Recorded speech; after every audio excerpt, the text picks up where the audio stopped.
Yohannes IV, born Elijah Kasai Mercha and formerly known in English as King John, was Emperor of Ethiopia from 1871 until his death in 1889.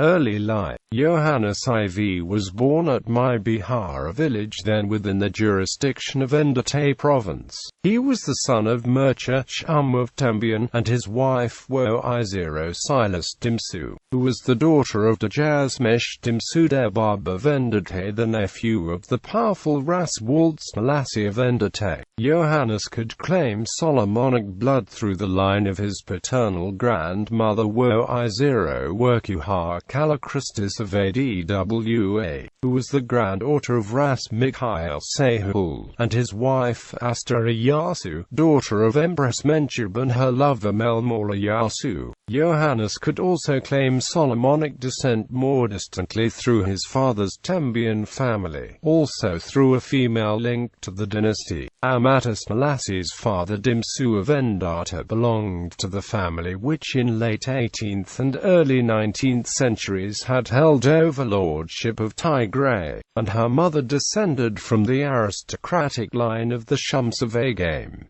Rise to power. In 1868, at the time of Emperor Tewodros II's suicide in response to the British rescue mission under Sir Robert Napier, Dejazmesh Kasai controlled the province of Tigray. With Tewodros's death, he became one of the three most powerful princes in Ethiopia, along with Wagsum Gobes of Lasta and Wagan King Menelik of Shawa. Kasai was in fact Wagsum Gobes' prodigy and ally. Wagsum had married his sister Dinkanesh Mercha and was instrumental in helping Kasai rise to power in Tigray. The British expedition had left Yohannes a great deal of ordnance, however, and Kasai refused to pay homage to Wagsum when he declared himself the Emperor Tegelge Georges II at Sogatar in Wag. At first Tegelge Georges attempted to mollify him by naming him Re'esi Mekwanan. Kasai promptly began using the title but continued to dispute Tegelge Georges' right to supremacy or homage. Kasai was aided in his defiance by the recent death of Salama, the Abuna of the Ethiopian Church. Tegelge Georges could not be formally crowned until his replacement was appointed by the Coptic Pope in Cairo, a process which might take years. In fact, Kasai took the initiative. He had gathered the funds to pay Pope Cyril for the ordination and travel of the new archbishop.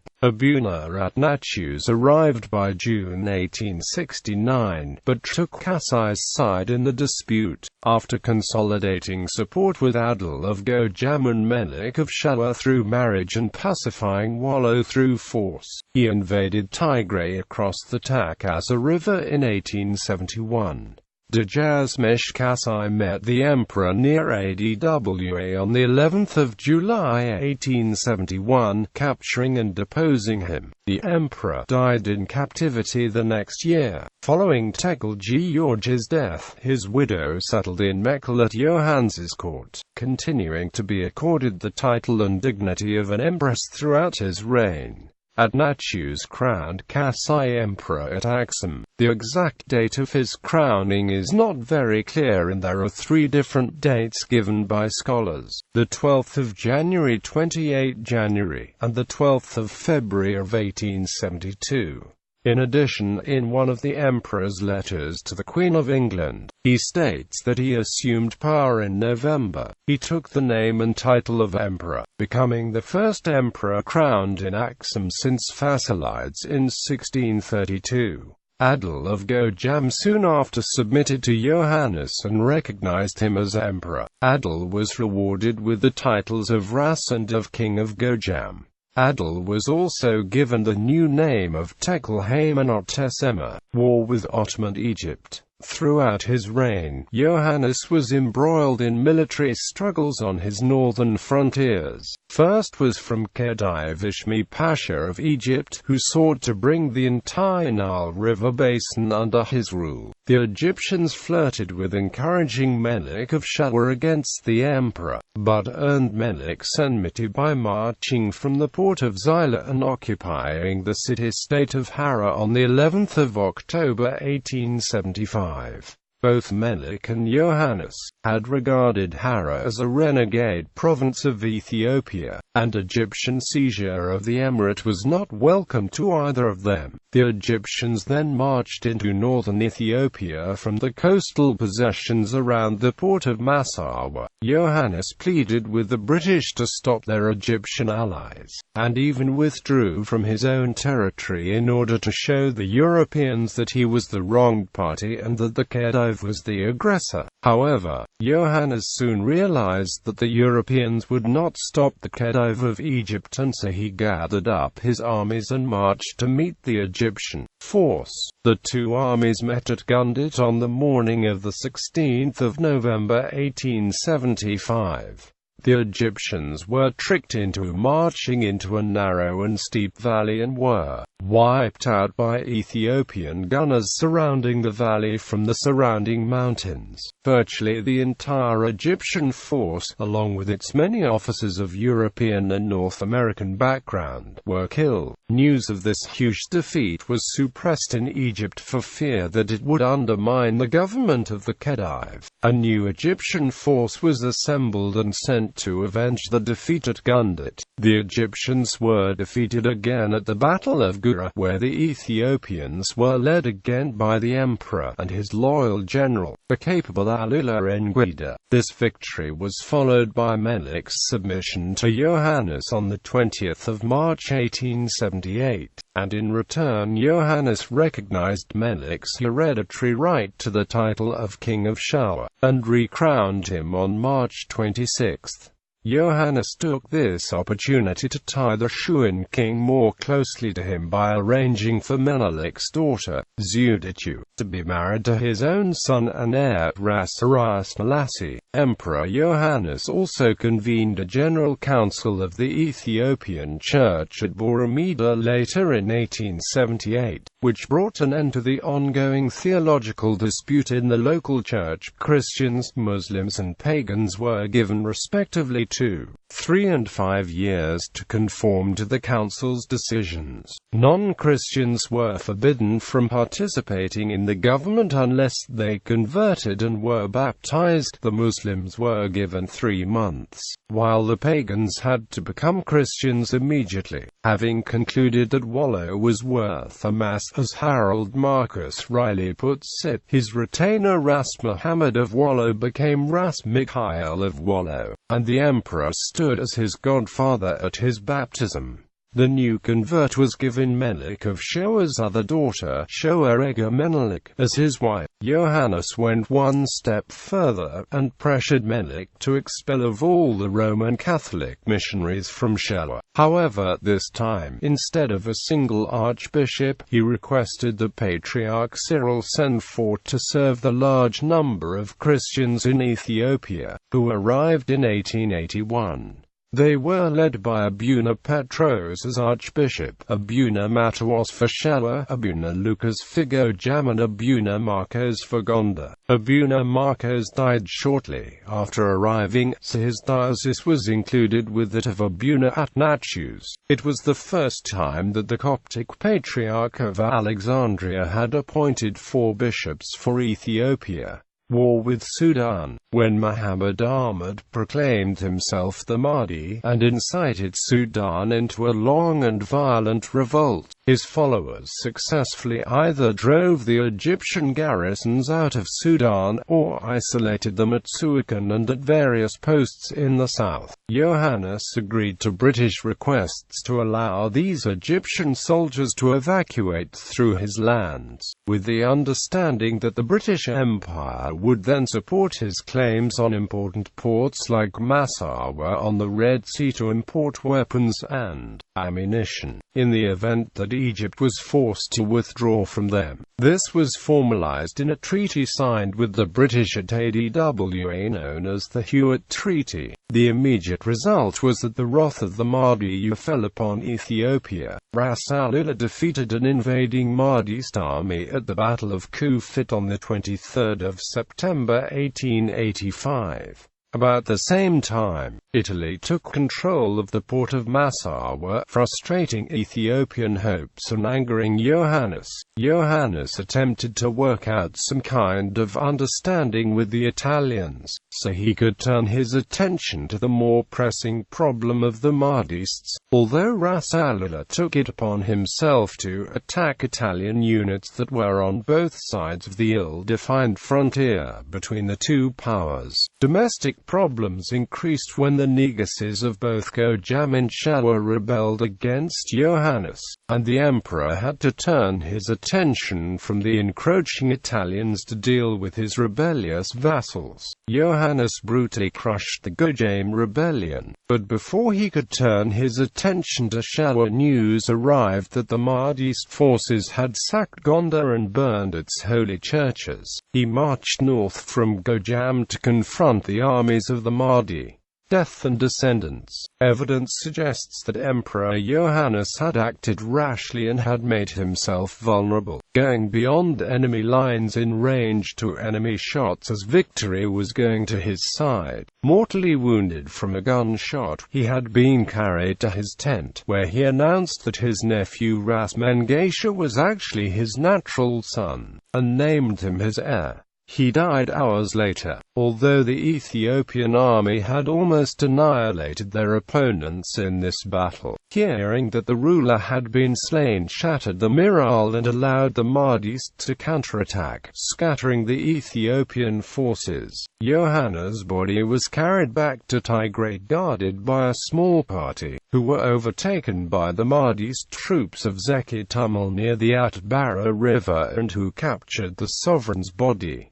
Augustus B. Wilde, who claimed to have heard the story from a priest who managed to escape the slaughter, wrote how Yohannes' uncle Ras Ara stood beside the body of his dead master with a few of his soldiers and the bravest of the king's servants, who had lost their all, and had no more prospects to live for. Ras Ara was last seen standing alongside the box containing the king's body, after having expended all his ammunition, with his shield and sword in his hands, defending himself till at last he was speared by a dervish from behind, and died fighting gamely like the fine old warrior that he was. According to Wilde, as he saw death come, Ras Ara announced that he was now old and done for, that his time had come, and it was useless at his age to serve another master that he knew little about, and it was better to die like a man fighting unbelievers,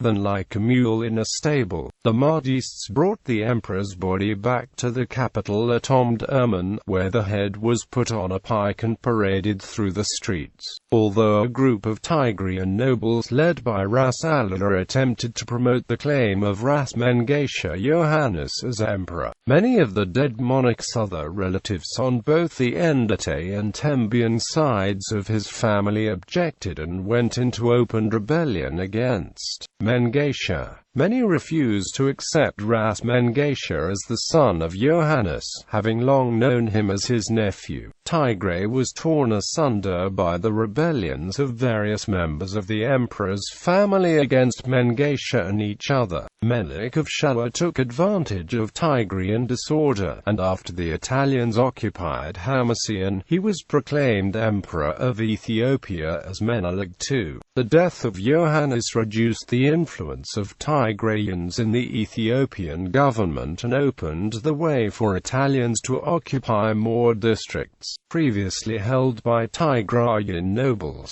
The seizures made by the Italians at this time ultimately resulted in the creation of the colony of Eritrea and the defeat of Italy at the Battle of Adar at the hands of Emperor Menelik II. The Tigrian nobility retained influence at the imperial court of Menelik and his successors, although not at the level they enjoyed under Yohannes IV. The descendants of Yohannes ruled over Tigray as hereditary princes until the Ethiopian Revolution and the fall of the monarchy in 1974 ended their rule. Haile Selassie Yohannes, Eastern Tigray. There are two lines of descent from Yohannes IV, one legitimate and one natural. The legitimate line is through his elder son, Haile Selassie Yohannes.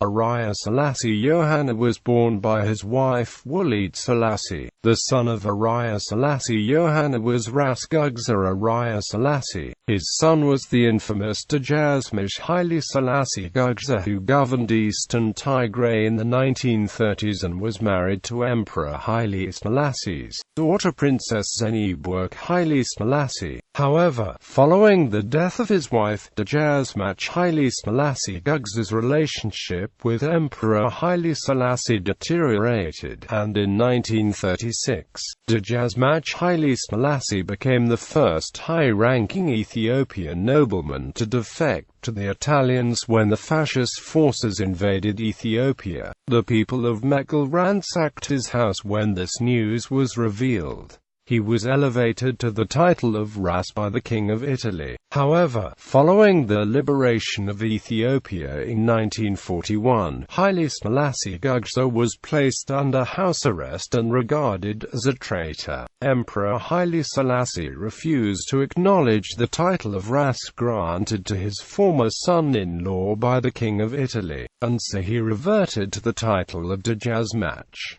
He was freed by the Derg regime in 1974 following the fall of the monarchy. He died shortly thereafter. There are other descendants of Emperor Yohannes IV in this legitimate line, but because of the wartime actions of Dejazmach Haile Selassie Gugsa, this branch of the family fell into disfavor at the imperial court and lost its position and influence.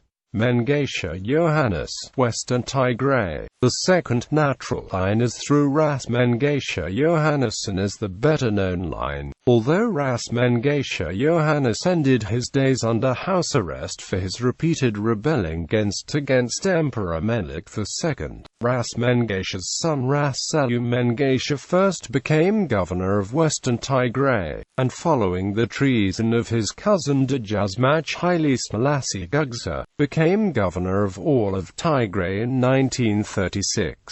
He commanded troops against the Italians, but was forced to surrender and spent most of the Italian occupation under house arrest in Addis Ababa. Following the return of Emperor Haile Selassie in 1941, Ras Selim was restored to his governorate of Tigray, recognized as the hereditary prince of that province. Ras Selim Mengesha was killed during the abortive coup by the imperial bodyguard in 1960, and was succeeded by his son Ras Mengesha Selim, who served as governor and hereditary prince of Tigray until the 1974 revolution toppled the Ethiopian monarchy. Ras Mengesha Selim is married to Princess Aida Diste, a granddaughter of Emperor Haile Selassie, and is the current head of the Tigrian branch of the Solomonic dynasty. Mengesha Selim is the last person alive today who bears the title of Lul Ras.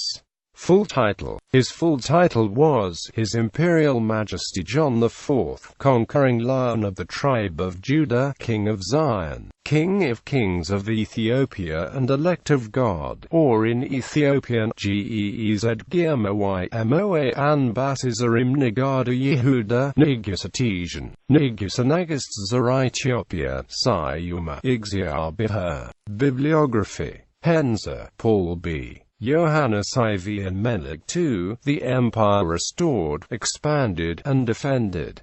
Layers of Time, A History of Ethiopia. New York, St. Martin's Press. ISBN 0-312-22719-1. Louis David Levering, Pawns of Pawns. The Race to Fashoda. New York, Olympic Marketing Corp. ISBN 1-555840582.